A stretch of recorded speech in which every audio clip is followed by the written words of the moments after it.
जय श्री कृष्णा। राधे राधे भक्त जैनों, आज आप सभी सुनेंगे गुरुवार की व्रत कथा। प्राचीन समय की बात है। एक नगर में एक बड़ा व्यापारी रहता था। वो जहाज़ों में माल लदवा कर दूसरे देशों में वो भेजा करता था।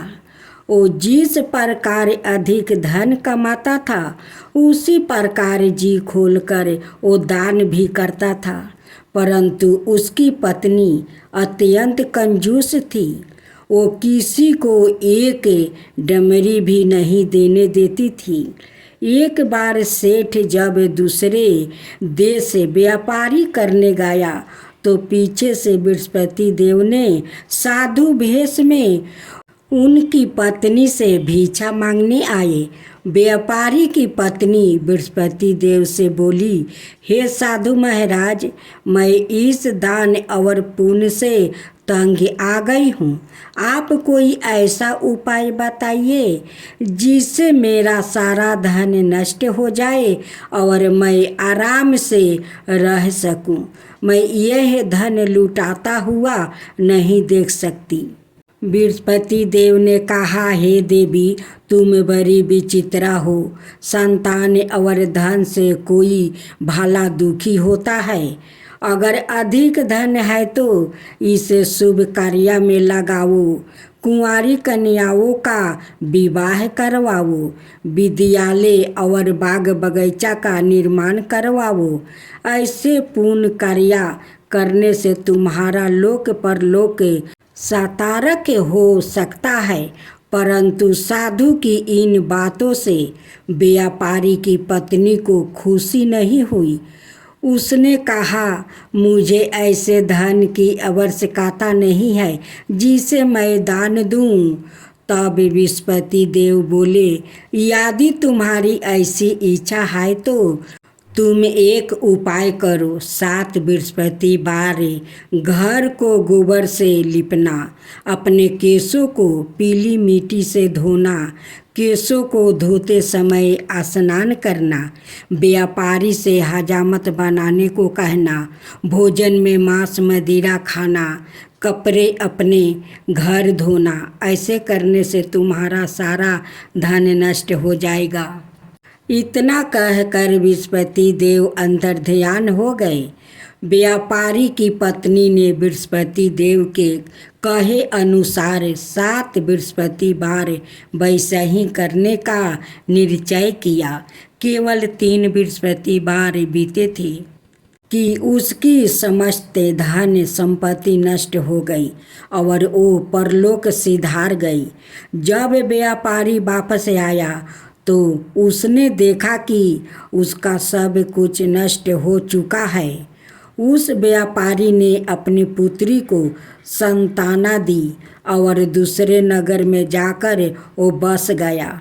वहाँ वो जंगल से लकड़ी काट कर लाता और शहर में बेचता। इस तरह वो अपना जीवन व्यतीत करने लगा। एक दिन उसकी पुत्री ने दही खाने की इच्छा प्रकट की, लेकिन व्यापारी के पास दही खरीदने के पैसा नहीं था। वो अपनी पुत्री को आश्वासन देकर जंगल में लकड़ी काटने चला गया। वहाँ एक वृक्ष के नीचे बैठ गया। अपनी पूर्व दशा पर वो विचार कर रोने लगा। उस दिन गुरुवार था। तभी वहाँ बृहस्पति देव साधु के रूप में सेठ के पास आया और बोले, हे मनुष्य, तू इस जंगल में किस चिंता में बैठा है? तब व्यापारी बोला, हे महाराज, आप सब कुछ जानते हैं। इतना कहकर व्यापारी अपनी कहानी सुनाकर और रो पड़ा। बृहस्पति देव बोले, देखो बेटा, तुम्हारी पत्नी ने बृहस्पति देव का अपमान किया है, इसी कारण तुम्हारा यह हाल हुआ है। लेकिन अब तुम किसी प्रकार की चिंता मत करो। तुम गुरुवार के दिन बृहस्पति देव का पाठ करो। 2 पैसे के चने और गुड़ को लेकर जल के लोटे में शक्कर डालकर वो अमृत और प्रसाद बना कर अपने परिवार के सदस्यों और कथा सुनने वालों में बांट दो। सवाए भी प्रसाद और चरणामृत लो, भगवान तुम्हारा अवश्य कल्याण करेंगे। साधु की बात सुनकर व्यापारी बोला, महाराज मुझे तो इतना भी नहीं बचता कि मैं अपनी पुत्री को दही लाकर दे सकूं। इस पर साधु जी बोले, तुम लकड़ियाँ शहर में बेचने जाना, तुम्हें लकड़ियाँ के दाम पहले से चौगुने मिलेंगे, जिससे तुम्हारे सारे कार्य सिद्ध हो जाएगा। उसने लकड़ियाँ काटी और शहर में बेचने के लिए चल पड़ा। उसकी लकड़ियाँ अच्छे दाम में बिक गई, जिससे उसने अपनी पुत्री के लिए दही लिया और गुरुवार की कथा हेतु चना गुड़ लेकर वो कथा की और प्रसाद बाँट कर सवाए भी खाया। उसी दिन से उसकी सभी कठिनाइयाँ दूर होने लगी। परंतु अगले दिन बृहस्पतिवार को वो कथा कराना भूल गया। अगले दिन वहाँ के राजा ने एक बड़े यज्ञ का आयोजन किया। पूरे नगर के लोगों के लिए भोजन का आयोजन किया। राजा की आज्ञा अनुसार पूरा नगर राजा के महल में भोज करने गया, लेकिन व्यापारी उसकी पुत्री तनिक विलंब से पहुँचे और उन दोनों को राजा ने महल में ले जाकर भोजन करवाया। जब वो दोनों लौट कर आए तब रानी ने देखा कि उसका खूंटी पर टांगा हार गायब है। रानी को व्यापारी और उसकी पुत्री पर संदेह हुआ कि उसका हार उन दोनों ने ही चुराया है।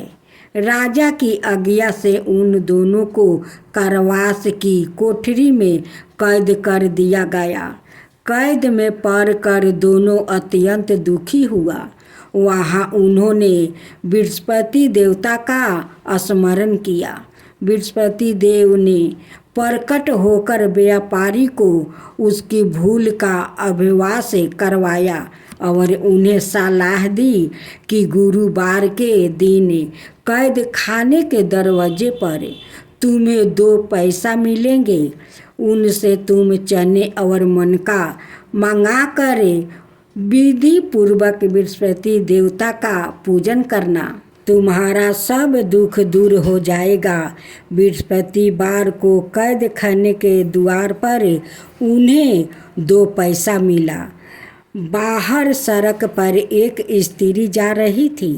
व्यापारी ने उसे बुलाकर गुड़ और चने लाने को कहा। इस पर वो स्त्री बोली, मैं अपनी बहू के लिए गहने लेने जा रही हूँ, मेरे पास समय नहीं है। इतना कहकर वो चली गई। थोड़ी देर बाद वहाँ से एक और स्त्री निकली। व्यापारी ने उसे बुलाकर कहा कि हे बहन, मुझे बृहस्पतिवार की कथा करानी है, तुम मुझे 2 पैसा का गुड़ चना ला दोगी।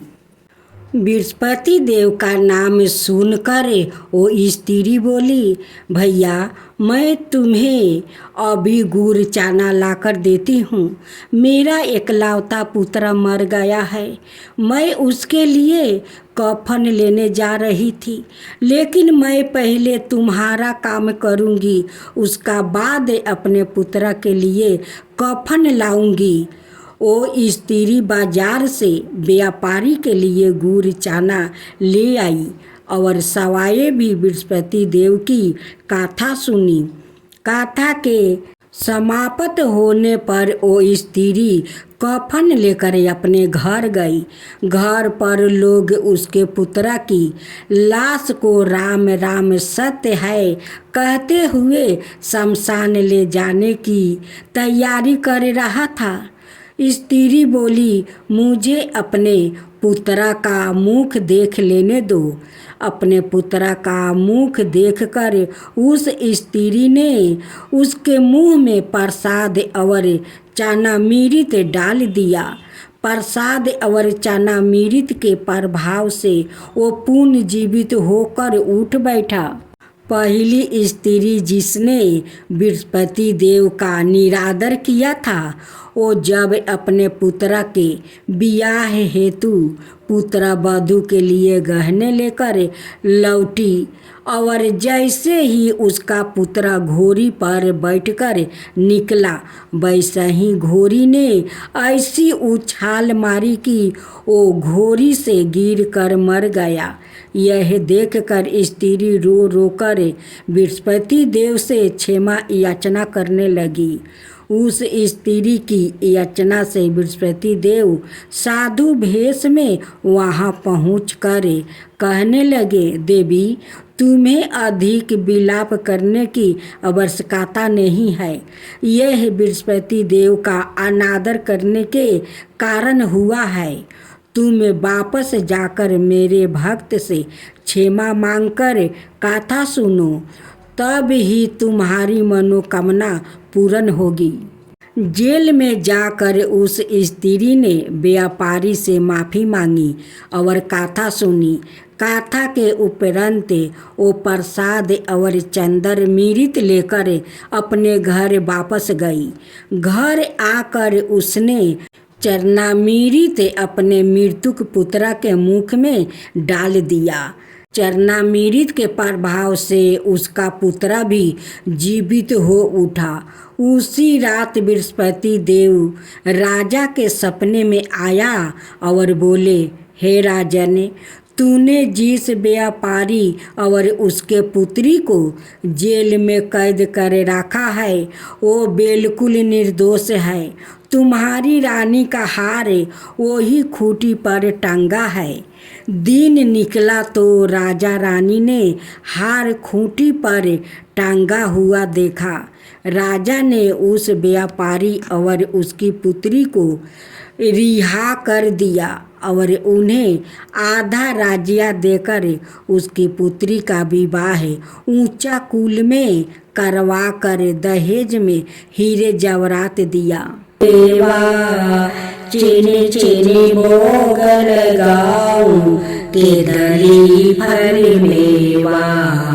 ओम जय बृहस्पति देवा, ओम जय बृहस्पति देवा। तुम पुराण परिमतिमा, तुम्हें ही अंतर्यामी। जगत पिता जगदीश्वर, तुम्हें ही सबके स्वामी। ओम जय बृहस्पति देवा, जय बृहस्पति देवा। चरणामृत निज निर्मले, सभी पतक हरता। सकल मनोरथ दायके, कृपा करो भक्तो। ओम जय बृहस्पति देवा, ओम जय बृहस्पति देवा। तन मन धन अर्पण करे, जो जन शरण परे।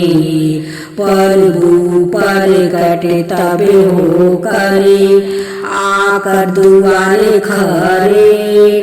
ओम जय बृहस्पति देवा, ओम जय बृहस्पति देवा।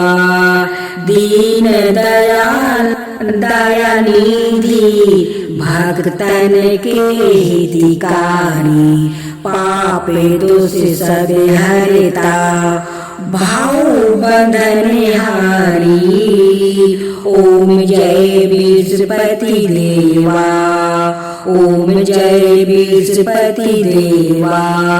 सकल मनोरथ दायके सब संशय हरो विषय विकार मिटाओ संतन सुखिकारी ओम जय बृहस्पति देवा जय बृहस्पति देवा जो कोई आरती तेरी प्रेम सहित गावे जो कोई आरती तेरी प्रेम सहित गावे जेठ आनंद आनंद करे सो निश्चय पावे ओम जय बृहस्पति देवा ओम जय बृहस्पति देवा सब बोलो विष्णु भगवान की जय बोलो बृहस्पति भगवान की जय।